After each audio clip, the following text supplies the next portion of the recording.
and I want to go through some myths with you guys about owls that are actually not true. To be honest, most of the facts that people think they know about owls, such as them all being nocturnal, are not true within itself. So I'm going to break these myths down for you. And we'll start with number one, which Zulu, she's a Verraux eagle owl by the way, is basically showing us every now and again, while really sort of making a bit of a screaming sound, not all owls say twit twoo.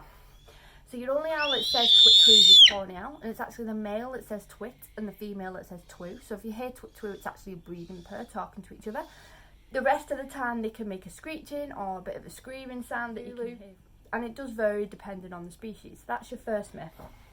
Your second myth, they can't turn their heads all the way around. Their head would unscrew or it would fall off if that was the case. So there is 360 degrees in a circle, and they can turn their head 270 degrees, as Zulu just aptly showed us right then. So they can't turn it all the way. Once they get to a certain point, we have to bring it back round. But it is incredibly flexible, and the reason they've got this flexibility in the neck is because the eyes are actually fixed in the sockets.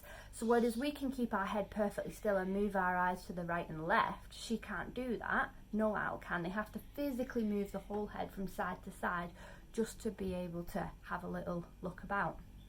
Okay, third myth, they're not all nocturnal, and there's a really neat trick to figuring out. This only works on owls. And you can actually tell what time of day an owl should be up by looking at the colour of their eyes. So Zulu here is demonstrating beautiful black eyes, and she would be in the wild a more nocturnal owl. Okay, if they've got bright yellow eyes, they're diurnal, and if they've got bright orange, they're crepuscular.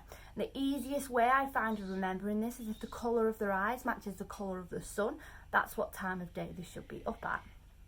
So black for night, yellow for day, orange sunset, sunrise. Last myth, everybody hates me for ruining this myth, but the good old wise old owl. So owls are not as wise as you think. Now, they're very, very clever when it comes to getting food, but that's all they need to do. Okay, they don't need to do a crossword or figure out how to work a microwave or anything like that. They just need to hunt, and they are good at that.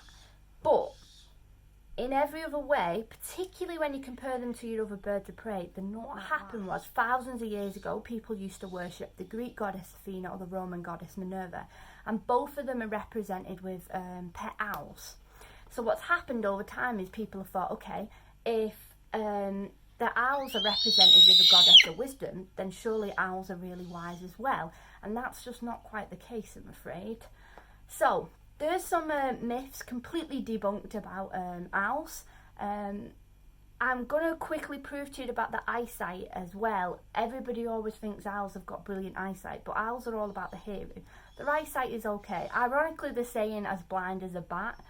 Owls have got worse eyesight than bats. But I've got a piece of food there that you can just see on my hand, and I'm going to put it in front of Zulu's face. And what you'll find when she notices, you're going to notice, is that she's going to nibble. The piece of food's right there in front of her, and she can't find it, she can't see it. And that's why you'll find that most falconers always feed the owl to the beak, because their eyesight in front of the face is very, very blurry, and the food I'm giving her is dead. It doesn't make a noise, so it's almost completely invisible to her. So thanks for listening to those little myths about owls, and I hope you've learnt a little bit from that.